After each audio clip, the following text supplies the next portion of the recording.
Hey guys, welcome back to the screen savvy. आज मैं explain करने वाली हूँ कनप्पा मूवी को। कनप्पा एक सेकेंड सेंचुरी की मूवी है जिसमें एक नास्तिक बंदे को दिखाया जाता है। उसे गॉड पर बिल्कुल ट्रस्ट नहीं है, पर मूवी के एंड तक वही बंदा उस सेंचुरी का गॉड का सबसे बड़ा भक्त बन जाता है। तो मूवी में कनप्पा की यही जर्नी दिखाई गई है। अभी सीधा स्टोरी एक्सप्लेन करती हूँ। स्टार्टिंग में शिवजी और पार्वती माँ को दिखाया गया। शिवजी ने श्री काल हस्ती के बलिदान पर वचन दिया था कि वहां वायुलिंग की स्थापना होगी और एक तीर्थ स्थल बनेगा जिसको सभी पूजेंगे। वायुलिंग के ज्ञान से सदियों तक लोगों की थिंकिंग चेंज हो जाएगी, सभी को ज्ञान मिलेगा। पर शिवजी अब तक अपना ये वचन पूरा नहीं किए थे, तो पार्वती जी इसी बात पर इनसे कंप्लेन कर रही थी।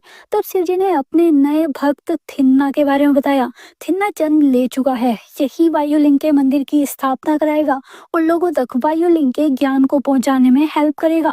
थिन्ना जन्म ले चुका है, ये जल्द ही शिवजी के वचन को पूरा कराएगा। अभी थिन्ना को दिखाया जाता है, ये बचपन से ही बहादुर था, अपने सभी दोस्तों में सबसे ज्यादा पावरफुल। एक दिन के कबीले के लोग अपनी कुल देवी को खुश करने के लिए थिन्ना के दोस्त की बलि दे देते हैं। थिन्ना अपने दोस्त को बहुत प्यार करता था। इसकी माँ की भी डेथ हो चुकी थी, तो ये तेरी माँ की मूर्ति और गॉड में ट्रस्ट करना ही बंद कर देता है। कोई गॉड क्यों इसके अपनों को मारना चाहेगा। थिन्ना इस बलि प्रथा के अगेंस्ट था, जबकि कबीले वालों को लगता था कि इनके कबीले में फैल रही जानलेवा बीमारी के प्रकोप से देवी माँ ही इन्हें बचा सकती है। बस तभी से थिन्ना और कबीले वालों के बीच गॉड के अपने अपने पर्सपेक्टिव को लेकर फाइट स्टार्ट हो गई। थिन्ना के फादर उस कबीले के सरदार थे। इन्होंने थिन्ना को कभी अपने रिचुअल्स या अपने बिलीफ को थोपने का ट्राई नहीं किया। उन्होंने थिन्ना को उसके खुद के रास्ते पर चलने दिया। फिर 25 ईयर्स के बाद थिन्ना बड़ा हो जाता है। इसका गॉड से अब तक पूरा ट्रस्ट उठ चुका था।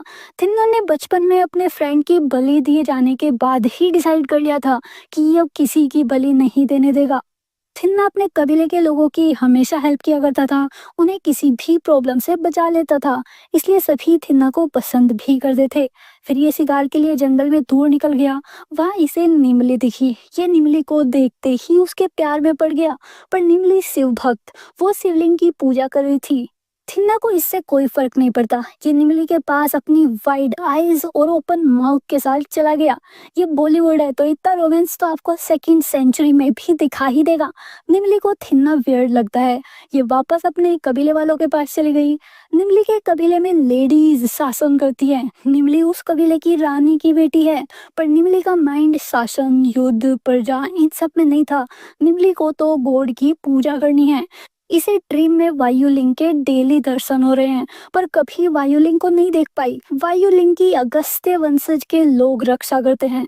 अभी उनकी पूजा महादेव शास्त्री कर रहे हैं। वैसे इनके पीछे बहुत से लोग हैं जो वायुलिंग और इन पर ट्रस्ट करते हैं, पर महादेव शास्त्री को अपने वंशजों पर ज्यादा ही गर्व है। इनके अकॉर्डिंग दुनिया में सभी लोग दूषित हैं, बस यही है जो वायुलिंग की पूजा कर सकते हैं। बाकी तो किसी की छाया भी वायुलिंग पर पड़ने नहीं देते। इनको लगता है कि इनसे बड़ा भक्त तो इस दुनिया में कोई है ही नहीं। अपने इसी अहंकार में इन्होंने आज तक किसी को वायुलिंग के दर्शन ही नहीं होने दिए। फिर सीन थिन्ना पर शिफ्ट हो जाता है। यहाँ कुछ डेंजरस लोग वायुलिंग का एड्रेस पूछते हुए आगे बढ़ रहे थे। वो लोग डेंजरस लग रहे थे, फिर भी थिन्ना उन्हें वायुलिंग का रास्ता बता दिया। वायुलिंग तक जाने के लिए उन्हें 5 कबीलों को क्रॉस करना होगा। वो लोग वायुलिंग के साइड जाने लगते हैं और रास्ते में कुछ गर्ल्स को देखकर उनका रेप करने को रुक गए। थिन्ना तभी थोड़ी दूरी पर ही था। ये सभी पक्षियों के अचानक उड़ने से सिचुएशन समझ जाता है कि आगे कुछ गलत हो रहा है, तो थिन्ना वहीं गया और अकेले उन 25 डेंजरस लोगों से फाइट करके उन्हें मार देता है। थिन्ना बहुत पावरफुल है, ये अकेले हजारों लोगों को मार सकता है।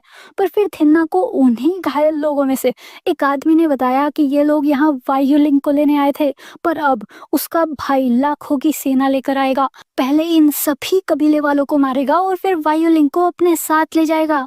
यहाँ कुछ भी नहीं बचेगा। थिन्ना तभी उस आदमी को मार देता है। अभी इस मूवी के मेन विलन कालमुख को दिखाया जाता है। कालमुख के पास लाखों की सेना है। ये वायुलिंग को अपने कबीले में लाना चाहता है ताकि वायुलिंग की पावर इसके कबीले को मिले। अभी अपने भाई की डेथ की न्यूज़ के बाद कालमुक अपनी पूरी सेना के साथ वायोलिन को लेने चल देता है। इधर थिन्ना ने आने वाले इस डेंजर के बारे में सभी को बता दिया। वो लोग लाखों में आने वाले हैं, तो इन पांचों कबीलों को एक साथ मिलकर उनसे फाइट करनी होगी। बट उन पांचों कबीलों में कभी शांति नहीं थी, वो लोग खुद एक दूसरे के दुश्मन थे। थिन्ना को अपने ऊपर पूरा ट्रस्ट है, ये अकेले लाखों लोगों से फाइट कर लेगा। पर थिन्ना के फादर इसे समझाते हैं कि इन्हें दुश्मन को कम नहीं समझना चाहिए, इसलिए वे पांचों कबीलों को बुला लिए हैं और उन्हें एक साथ फाइट करने के लिए भी मनाएंगे। अब प्रॉब्लम थी कि इस लड़ाई में पांचों कबीलों को लीड कौन करेगा, जिस पर थिन्ना और एक और कबीले के राजकुमार के बीच वोटिंग कंपटीशन हुआ। थिन्ना को तीन कबीलों ने अपना सरदार चूज कर लिया, इसलिए यही इस फाइट में पांचों कबीलों को लीड करेगा। थिन्ना को यहाँ निमली अगेन दिखाई दी, तो ये युद्ध को जीतने के बारे में भूलकर निमली का प्यार जीतने में लग जाता है। निमली वैसे तो थिन्ना से गुस्सा रहती थी, पर अंदर ही अंदर उसके अच्छे बिहेवियर और लोगों की हेल्प करने की वजह से थिन्ना को पसंद भी करने लगी थी। इसलिए इन दोनों की लव स्टोरी शुरू हो गई। फिर उस लेडी को दिखाया गया जो देवी का प्रकोप बताकर कबीले वालों को डरा कर रखती थी और बलि दिलवाया करती थी। इसका प्लान थिन्ना के साथ अपनी बेटी की शादी कराने का है। ये थिन्ना के फादर को अपनी इस इच्छा के बारे में भी बता चुकी थी। इसका प्लान थिन्ना से अपनी बेटी वैशाली की शादी कराकर खुद पांचों कबीलों पर राज करने का था, क्योंकि फ्यूचर में थिन्ना पांचों कबीलों को लीड करने वाला है। तो अगर इसकी बेटी की शादी थिन्ना से हो गई तो वही उन पांचों कबीलों की रानी बनेगी। फिर ये जो चाहे थिन्ना से करा पाएगी। पर इसकी बेटी किसी और लड़के से प्यार करती थी, तो आंटी ने अब इस युद्ध को जीतने के लिए उसी लड़के की बलि देने का नाटक रच दिया, जबकि इसका मोटिव अपनी बेटी की लाइफ से उस लड़के को निकालना था। जब थिन्ना को इस होने वाली बलि के बारे में पता चला तो ये अगेन बलि रोकने चला जाता है। बचपन में थिन्ना अपने दोस्त की बलि नहीं रोक पाया था, बट आज ये इतना पावरफुल है कि किसी की जान बचा पाए। थिन्ना ने अगेन कबीले वालों को समझाने का ट्राई किया कि कोई देवी माँ क्यों हमारे अपनों का खून मांगेगी, ताकि वो खुश हो पाए और हमें दुश्मनों से बचा पाए। ये बस पत्थर है और कुछ नहीं। थिन्ना सभी को बलि के अगेंस्ट जाने को मना रहा था और उस बलि देने वाली आंटी की भी पोल खोल रहा था कि वो क्यों इस लड़के की बलि देना चाहती है। पर पांचों कबीले वालों ने अपनी देवी माँ का अपमान बर्दाश्त नहीं किया। थिन्ना बार बार गॉड को पत्थर बोल रहा था और इनके रिचुअल्स को भी अपमानित कर रहा था, तो पांचों कबीले वाले थिन्ना के अगेंस्ट हो जाते हैं। फिर यहीं पर पता चला कि निमली की माँ ने उसकी शादी किसी और राजकुमार के साथ फिक्स कर दी है, तो थिन्ना और दूसरे राजकुमार के साथ फाइट हुई। थिन्ना उसे हरा देता है। वो निमली के बारे में गलत सलत बोल रहा था, तो थिन्ना तो उसकी जान लेने वाला था, जिससे पांचों कबीले वाले और भड़क जाते हैं और अब तो सभी अपने अपने कबीले वापस जाने की बात करने लगे थे। इन्हें थिन्ना के साथ मिलकर किसी से युद्ध नहीं करना। तब मजबूरन थिन्ना के फादर थिन्ना को अपने कबीले से निष्कासित कर देते हैं। थिन्ना अब उन लोगों का सरदार नहीं था, उसे कबीले से निकाल दिया गया।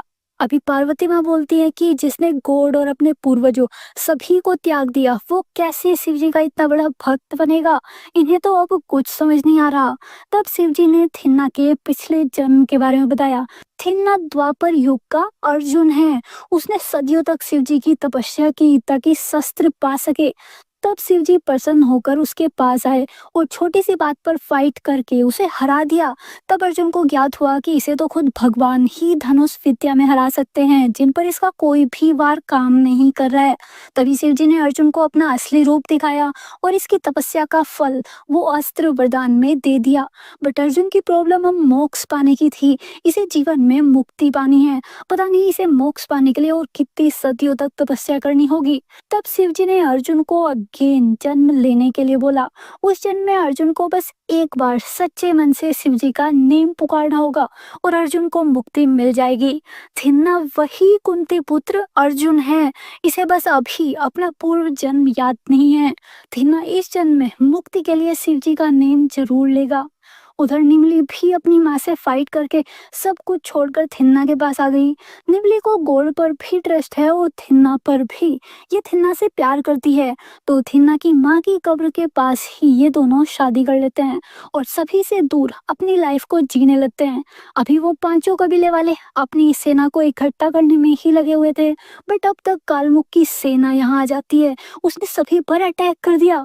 वो लोग लाखों में थे और कबीले वालों की तो पूरी सेना भी यहाँ नहीं थी, तो ये लोग हारने लगते हैं। तब थिन्ना के फादर सभी लोगों को सेतु नदी के पुल के दूसरी साइड जाने को बोलते हैं। वायुलिंग तक जाने का बस वही रास्ता था, तो ये लोग उसी पुल को क्रॉस करके पुल गिरा देंगे, जिससे कालमुख की सेना से बच पाए। बट सभी लोगों की जान बचाते बचाते थिन्ना के पिता अपनी कुर्बानी दे देते हैं।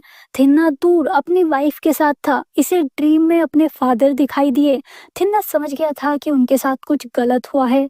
उन्होंने ड्रीम में थिन्ना को हमेशा सच और सही रास्ते पर चलने को बोला और ये भी बताया कि वे खुद भी अपने कबीले के कुछ रिचुअल्स के अगेंस्ट थे, पर उनमें कभी अपने कबीले के अगेंस्ट जाने की हिम्मत ही नहीं थी।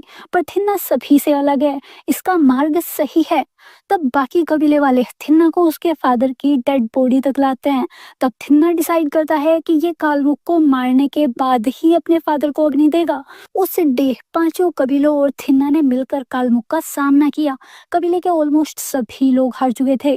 तब थिन्ना ने अकेले कालमुख से फाइट करके उन लाखों की सेना के राजा को ही मार दिया और युद्ध जीत लिया। अभी कबीले वाले चाहते थे कि थिन्ना ही उनका सरदार बने, बट थिन्ना अपने फादर के आखिरी फैसले का मान रखता है और हमेशा अपने कबीले से दूर रहा। ऐसे ही कुछ टाइम बीत जाता है। फिर महाशिवरात्रि का डे आया। निमली शिव पिंडी की पूजा कर रही थी, जिनके लिए खीर बनाई थी और अपने लिए कुछ भी नहीं, क्योंकि आज के डे इन्हें फास्ट रखना था। पर थिन्ना तो इन सब में नहीं मानता, इसे भूख लग रही थी पर घर पर कुछ भी नहीं बना हुआ था, इसलिए शिवजी पर चढ़ाया हुआ प्रसाद ही खाने लगता है। तब निमली इससे फाइट की और आज व्रत रखने को बोलती है। ये थिन्ना को वो प्रसाद वाली खीर भी नहीं खाने दी और शिवजी की पावर का बताया कि उनकी मर्जी के बिना इन्हें खाने को कुछ भी नहीं मिलेगा, तो उनकी पूजा करनी पड़ेगी और आज व्रत रखना ही होगा। तब थिन्ना यहाँ शिवजी को चैलेंज करके सीधा शिकार के लिए निकल जाता है।